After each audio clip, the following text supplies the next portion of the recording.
Hello everyone, welcome back to my channel. आज हम इस वीडियो में देखने वाले हैं हिंदी क्लास 11 का चैप्टर नंबर 4, जिसका नाम है विदाई संभाषण। इसके लेखक का नाम है बाल मुकुंद गुप्त। इस चैप्टर के आज हम प्रश्नोत्तर देखेंगे, इस वीडियो में अच्छे से समझेंगे। तो चलिए शुरू करते हैं इस वीडियो को। चैनल पे अगर आप नए हैं तो प्लीज़ चैनल को सब्सक्राइब कर लेना, साथ ही में बेल आइकन प्रेस कर लेना, जिससे नेक्स्ट वीडियो की नोटिफिकेशन आप तक तुरंत पहुंच जाएगी। साथ ही साथ वीडियो को लाइक और शेयर भी करना। पहला प्रश्न है, शिव शंभू की दो गायों की कहानी के माध्यम से लेखक क्या कहना चाहता है?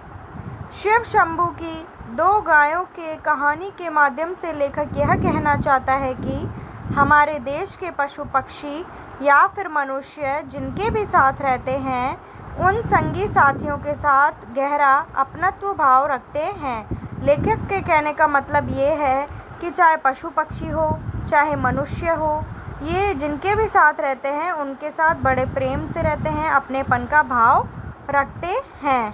यह अलग बात है कि साथ साथ रहने पर भी आपस में लड़ते झगड़ते भी हैं, फिर भी उनका जो है अपनापन अटूट ही रहता है, कभी टूटता नहीं है। अटूट का मतलब होता है कभी न टूटने वाला, जो समय आने पर टूटता हुआ दिखाई नहीं पड़ता है। इसलिए बिछड़ने के समय उन्हें क्या होता है? दुख का एहसास होता है।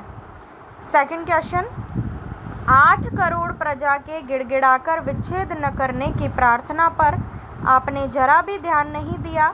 यहाँ किस ऐतिहासिक घटना की ओर संकेत किया गया है? तो इसका उत्तर है, यहाँ लॉर्ड कर्जन की भंग विभाजन की ऐतिहासिक घटना की ओर संकेत किया गया है। भंग विभाजन अर्थात बंगाल का विभाजन। लॉर्ड कर्जन ने अपनी तानाशाही नीति के आधार पर बंगाल विभाजन की योजना बनाई थी, क्योंकि लॉर्ड कर्जन ऐसे थे जो जनता का शासन खुद की मर्जी से करते थे, जनता की एक भी नहीं सुनते थे। अपनी ही तानाशाही नीति के माध्यम से वो क्या करते थे? शासन करते थे। अगला प्रश्न, लॉर्ड कर्जन को इस्तीफा क्यों देना पड़ा? लॉर्ड कर्जन ने एक फौजी अफसर को अपनी इच्छा से महत्वपूर्ण पद पर नियुक्त करना चाहा। लॉर्ड कर्जन क्या चाहते थे? उनका एक फौजी अफसर को अपनी इच्छा से किसी पद पर वो नियुक्ति दिलाना चाहते थे, लेकिन उनकी जो ये इच्छा थी, उनकी जो ये सिफारिश थी सरकार के सामने, तो सरकार ने उसे क्या कर दिया? अनसुना कर दिया और नहीं माना। इससे दुखी होकर उन्होंने इस्तीफा देने की पेशकश की और उनका इस्तीफा क्या कर लिया गया? सरकार के द्वारा स्वीकार एक्सेप्ट भी कर लिया गया। फोर्थ क्वेश्चन, विचारिए तो क्या शान आपकी इस देश में थी और अब क्या हो गई? कितने ऊंचे होकर आप कितने नीचे गिरे? आशय स्पष्ट कीजिए। इसका उत्तर है, लेखक ने लॉर्ड कर्जन को उसकी स्थिति से परिचित करवाते हुए कहा है कि एक समय था जब लॉर्ड कर्जन को भारत में अत्यधिक क्या मिलता था? मान सम्मान इज्जत मिला करती थी। दिल्ली दरबार में उसकी कुर्सी सोने की थी, उसका हाथी सबसे ऊंचा और जुलूस में सबसे आगे चलता था। तब सब उसके सामने हाथ जोड़े खड़े रहते थे। कहाँ तो उसकी इतनी ऊंची आन बान और शान थी, और कहाँ उसकी ऐसी हालत हो गई कि एक फौजी अफसर भी उसकी सिफारिश पर नहीं रखा गया। जो उसकी इच्छा थी वो पूरी नहीं हुई, उल्टा उसे अपने पद से क्या देना पड़ा? इस्तीफा देना पड़ा, जिसे तुरंत स्वीकार भी कर लिया गया। लेखक के कहने का आशय यह है कि घमंड में चूर व्यक्ति का बुरा समय आने पर यही जो है दशा होती है या दुर्गति होती है, जो लॉर्ड कर्जन की हुई। अगला प्रश्न, आपके और यहाँ के निवासियों के बीच कोई तीसरी शक्ति और भी है? यहाँ तीसरी शक्ति किसे कहा गया है? तो इसका उत्तर है, यहाँ ईश्वर को तीसरी शक्ति कहा गया है, जो सर्वशक्तिमान तथा सर्वव्यापी है। संसार के समस्त कार्य ईश्वर की इच्छा के अनुसार ही संचालित होते हैं। तीसरी शक्ति यहाँ किसे बताया गया है? ईश्वर को बताया गया, जो कि क्या है? सर्वशक्तिमान है। सभी शक्तियाँ जो है ईश्वर में निहित हैं, और सारे जो कार्य हैं वो किसकी मर्जी से होते हैं? ईश्वर की मर्जी से ही होते हैं। पाठ के आसपास इसमें पहला प्रश्न है, पाठ का यह अंश शिव शंभू के चिट्ठे से लिया गया है। शिव शंभू नाम की चर्चा पाठ में भी हुई है। बाल मुकुंद गुप्त ने इस नाम का उपयोग क्यों किया होगा? तो इसका उत्तर है, बाल मुकुंद गुप्त। कौन है बाल मुकुंद गुप्त? इस चैप्टर के राइटर हैं, ठीक है, याद रखिएगा। एक लोकप्रिय एवं गंभीर पत्रकार थे। उन्होंने अपनी कृति का मतलब होता है जो उनकी रचना थी, शिव शंभू के चिट्ठे में शिव शंभू नामक पात्र को प्रयुक्त किया है। उनके द्वारा प्रयुक्त यह एक काल्पनिक पात्र है। यह पात्र हमेशा ही भांग के नशे में क्या रहता है? मस्त रहता है और सभी के समक्ष खरी खरी बातें कहता है। खरी खरी बातें कहने का मतलब है जो भी होता है वो मुंह पर कह देता है, चाहे अच्छा हो चाहे बुरा हो। यह पात्र अपने समय के अंग्रेजी शासन की पोल खोलने में भी पीछे नहीं है। अगला प्रश्न, नादिर से भी बढ़कर आपकी जिद है। कर्जन के संदर्भ में क्या आपको यह बात सही लगती है? पक्ष या विपक्ष में तर्क दीजिए। तो इसका उत्तर है नादिर शाह ईरान का तानाशाह शासक था। वह अपने तानाशाही शासन के कारण नेपोलियन ऑफ पर्शिया के नाम से जाना जाता था। पानीपत के तीसरे युद्ध में अहमद शाह अब्दाली को नादिर शाह ने किसके लिए भेजा था? आक्रमण करने के लिए भेजा था। किसने? नादिर शाह ने आक्रमण के लिए भेजा था। नादिर शाह ने जब दिल्ली में कत्लेआम किया तो किसने? आसिफ जाह के प्रार्थना करने पर किसने प्रार्थना की? आसिफ जाह ने। उसने क्या रोक दिया? कत्लेआम को रोक दिया था। किसने? नादिर शाह ने, ठीक है। तीसरा प्रश्न, क्या आंख बंद करके मनमाने हुक्म चलाना और किसी की कुछ न सुनने का नाम ही शासन है? इन पंक्तियों को ध्यान में रखते हुए शासन क्या है, इस पर चर्चा कीजिए। इसका उत्तर है शासन से अभिप्राय है कि किसी सरकार या व्यक्ति विशेष द्वारा प्रांत या देश का व्यवस्था के साथ संचालन करना। देखिए शासन क्या होता है? जो सरकार होती है या कोई व्यक्ति विशेष होता है उसके द्वारा देश की जो व्यवस्था है वो अच्छे तरीके से चलाना जनता के अनुरूप, उसको हम कहते हैं शासन। यह सुव्यवस्था या प्रबंध जनहित और उसकी इच्छाओं को सर्वोपरि मानकर किया जाना चाहिए। ये जो संचालन है, जो व्यवस्था है, वो जनहित, जनहित का मतलब होता है लोगों का हित। जन का मतलब होता है लोग और हित मानिए आप जानते ही है भला। तो जनता के हित को ध्यान में रखकर यह शासन किया जाना चाहिए। जनता की जो इच्छाएं हैं उनको महत्व दिया जाना चाहिए। सर्वोपरि मतलब सबसे ऊपर जो है जनता की इच्छाओं को रखा जाना चाहिए, क्योंकि शासन को चलाने वाला कोई भी शासक जनता का ही प्रतिनिधि होता है। प्रतिनिधि होता है चुना गया, जनता के द्वारा ही, जनता ही चुनती है, ठीक है, किसी भी शासक को। तो कोई भी शासक किसका प्रतिनिधि होता है? जनता का ही प्रतिनिधि होता है। यदि शासक अपनी इच्छा अनुसार अपने शासन संचालन में कोई परिवर्तन करना भी चाहता है तो उसमें भी किसकी सहमति होनी चाहिए? जनता की सहमति होनी चाहिए।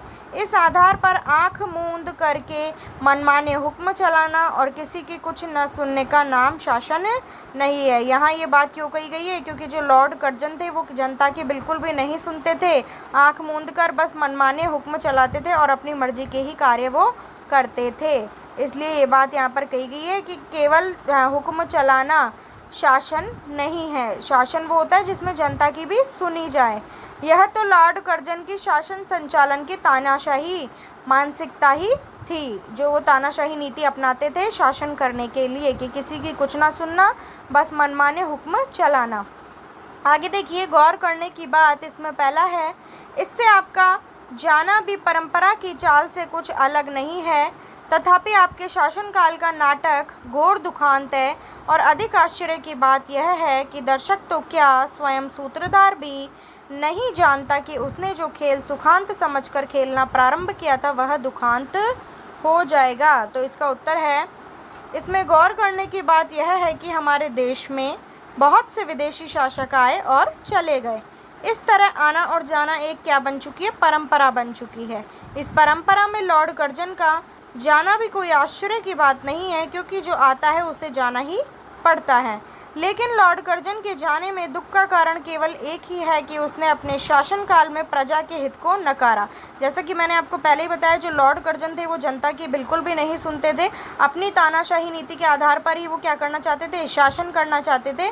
प्रजा के हित को उन्होंने नकारा। प्रजा मतलब जो लोग हैं, जनता है, उनका हित लॉर्ड कर्जन ने कभी नहीं देखा और अपनी मनमानी के आधार पर ही क्या किया? शासन का संचालन किया। अगला है, यहाँ की प्रजा ने आपकी जिद का फल यहीं देख लिया। उसने देख लिया कि आपकी जिस जिद ने इस देश की जनता को पीड़ित किया, आपको भी उसने कम पीड़ा न दी। यहाँ तक कि आप स्वयं उसका शिकार हुए। तो इसका उत्तर है, इसमें गौर करने की बात यह है कि लॉर्ड कर्जन द्वारा बंग विभाजन करवाने के बाद, बंगाल विभाजन जो है लॉर्ड कर्जन ने करवाया, उसके बाद लेखक ने उपयुक्त पंक्तियाँ कही कि यहाँ की जो 8 करोड़ जनता है, जनता ने आपसे भंग विभाजन न करवाने का अनुरोध किया। लॉर्ड कर्जन से जनता ने क्या मांग की थी कि जो बंगाल विभाजन है वो न करवाया जाए। 8 करोड़ जनता ने जो है अपनी सिफारिश की थी कि न करवाया जाए बंगाल विभाजन। लेकिन जो लॉर्ड कर्जन है उन्होंने किसी की भी नहीं सुनी, लेकिन आपने अपनी जिद के आगे उनकी एक न सुनी और बंगाल विभाजन करवा कर ही माने। इस जिद का परिणाम क्या हुआ? आपकी जिद का परिणाम यह हुआ कि हिंदू और मुसलमान के बीच क्या पड़ गई? दरार पड़ गई और जनता ही इससे पीड़ित हुई, जनता को ही दुख हुआ। जब वह एक फौजी अफसर को मनचाहे पद पर नियुक्ति नहीं दिलवा पाए, कौन? लॉर्ड कर्जन, तब उसे कितना दुख हुआ। इस आधार पर लॉर्ड कर्जन को अपनी करनी का फल जो है क्या करना पड़ा? भुगतना पड़ा। दुख क्या होता है इसका एहसास उनको भी हुआ। इसमें गौर करने की बात यह है कि जैसी करनी वैसी भरनी। उन्होंने जनता की एक भी नहीं सुनी और सरकार ने उनकी भी नहीं सुनी। वो जो जिसको नियुक्ति दिलाना चाहते थे किसी अफसर को, उनको भी नियुक्ति नहीं मिली, फिर उनको भी दुख का एहसास हुआ और उन्होंने जो है अपने पद से इस्तीफा ही दे दिया। और जब जनता ने उनको कहा था कि बंगाल विभाजन रोक दिया जाए, तब उन्होंने अपनी ही मनमानी की थी। तो जैसी करनी वैसी भरनी, इसलिए यहाँ पर ये जो है कहा गया है। आगे है भाषा की बात। पहला प्रश्न है, वे दिन रात यही मनाते थे कि जल्द श्रीमान यहाँ से पधारें। सामान्य तौर पर आने के लिए पधारे शब्द का इस्तेमाल किया जाता है। यहाँ पधारे शब्द का अर्थ क्या है? तो इसका उत्तर है, यहाँ पधारे शब्द का अर्थ है यहाँ से विदा हो जाए। दूसरा, पाठ में से कुछ वाक्य नीचे दिए गए हैं जिसमें भाषा का विशिष्ट प्रयोग हुआ है, उन्हें सामान्य हिंदी में लिखिए। देखिए यहाँ पर 4 वाक्य हैं, ये सामान्य हिंदी में नहीं है, सामान्य हिंदी में हम इन्हें लिखेंगे। इसमें थोड़ी कठिन भाषा है, भाषा का विशिष्ट प्रयोग हुआ है। तो पहले हम ये वाले वाक्य पढ़ते हैं, फिर हम सामान्य हिंदी के वाक्य में इन्हें बदलेंगे। तो पहला वाक्य है, आगे भी इस देश में जो प्रधान शासक आए, अंत को उनको जाना पड़ा। ये थोड़े अटपटे से लगेंगे आपको क्योंकि ये सामान्य हिंदी में नहीं है। आप किसको आए थे और क्या कर चले? तीसरा, उनका रखाया एक आदमी नौकर न रखा। चौथा, पर आशीर्वाद देता हूँ कि तू फिर उठे और अपने प्राचीन गौरव और यश को फिर से लाभ करे। अब हम इन्हें सामान्य हिंदी में बदलेंगे। पहला वाक्य है, पहले भी इस देश में जो प्रधान शासक आए उन्हें अंत में जाना पड़ा। ये अच्छे से समझ में आ रहा है? क्यों? क्योंकि ये सामान्य हिंदी के वाक्य हैं और उसमें विशिष्ट भाषा का प्रयोग था। ये अंतर है दोनों में। अगला वाक्य, आप किस लिए आए थे और क्या करके चले। तीसरा, उनके रखने से एक आदमी नौकर न रखा गया। और चौथा वाक्य, पर आशीर्वाद देता हूँ कि तुम फिर से उन्नति करो और अपने प्राचीन गौरव व यश को फिर से प्राप्त करो। तो ये थे हमारे चैप्टर नंबर 4 के क्वेश्चन आंसर।